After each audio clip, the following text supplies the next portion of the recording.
రేపు ఒకవేళ భారతీయ జనతా పార్టీ మనం అడిగిన నిధులు ఇవ్వకపోయినా, మనం అడిగిన అనుమతులు ఇవ్వకపోయినా చాకి రేవు పెట్టి చిరిగేదాకా ఉతికే బాధ్యత నేను తీసుకుంటా.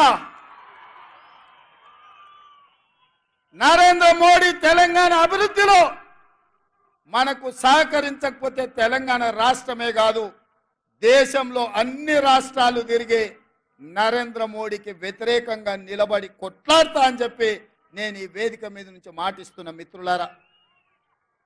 మన మంచితనం చేతగానితనం కాదు, మన మర్యాద మన ప్రాంతానికి మేలు జరగాలనేది. రాష్ట్ర కేంద్ర ప్రభుత్వాల మధ్యలో సంఘర్షణ వైఖరి ఉంటే అది చివరికి రాష్ట్రానికి తెలంగాణ ప్రజలకు నష్టం జరుగుతుంది. సంఘర్షణ వైఖరి ప్రభుత్వాల మధ్యలో ఉండొద్దు అన్న ఆలోచనతోని తెలంగాణ రాష్ట్ర ప్రభుత్వం తరఫున భారత ప్రభుత్వానికి వినతి పత్రాలు ఇచ్చినాం. మన రాష్ట్రానికి రావాల్సిన హక్కుల గురించి మాట్లాడినాం. విఘ్నత ఉండాలి, మన మీద మనకు విశ్వాసం ఉండాలి. రాష్ట్రానికి ఏం దేవాలనో ఏం రావాలనో నాయకుడికి అవగాహన ఉండాలి. అందుకే విఘ్నతతో కూడుకున్న వినతి పత్రాలు ఈ దేశ ప్రధానమంత్రికి ఇచ్చినాం. ఇంకొక ఆయన అంటాడు 6 అడుగులు పెరిగిండు కానీ ఆయనకు మెదడు ఎక్కడుందో నాకు తెలియదు.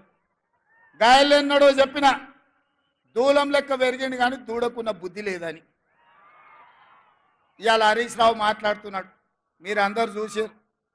వచ్చేటప్పుడు జర ఆలస్యమైంది, ట్రాఫిక్ జామ్ అయింది. ఒక ఆయన సైకిల్ మోటార్ మీద వచ్చేట ఆయన తలుపు కొట్టి నీకో మాట చెప్పాలన్నాడు. ఏందయ్యా అన్న, బీఆర్ఎస్ అంటే నీకు తెలుసా సార్ అన్నాడు. ఏందోనే వాళ్ళు ఏదో భారత రాష్ట్ర సమితి అన్నారు కదా అంటే, అది కాదు సార్, అది బిల్లారంగ సమితి. నువ్వు ఎప్పుడు బిల్లారంగ అంటావు కదా, ఒకటి బిల్లా ఇంకోటి రంగా, 2 కలిపితే సమితి. బీఆర్ఎస్ అంటే బిల్లారంగ సమితి అని చెప్పిండు. నాకు నిజంగానే హరీష్ను కేటీఆర్ను చూస్తుంటే అది బిల్లారంగల సమితి లాగానే ఉంది. ఇంతకుముందే మా ఇంకన్నా చెప్తున్నాడు, మేము 10 ఏళ్ళు కష్టపడి మీ సేవ చేయాలన్న ఆలోచనతోటి ఈ రాష్ట్రాన్ని అభివృద్ధి పదం వైపు నడిపించాలి.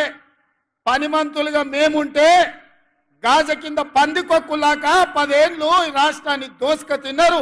ఇప్పుడు నీ స్పీచ్లో చెప్పు అని చెప్పి కోమటిరెడ్డి వెంకటరెడ్డి గారు నాకు చెప్పారు.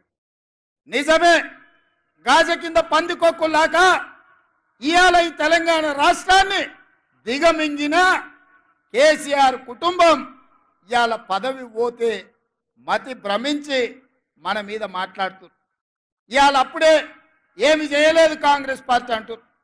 నేను అడుగుతున్న 10 ఏళ్ళు అంటే 3650 రోజులు ఈ రాష్ట్రంలో కేడి 3650 రోజులు అధికారంలో ఉంటే కేంద్రంలో నరేంద్ర మోడీ 3650 రోజులు ఉన్నారు. పాలమూరు రంగారెడ్డికి జాతీయ హోదా ఇచ్చిండ్రా?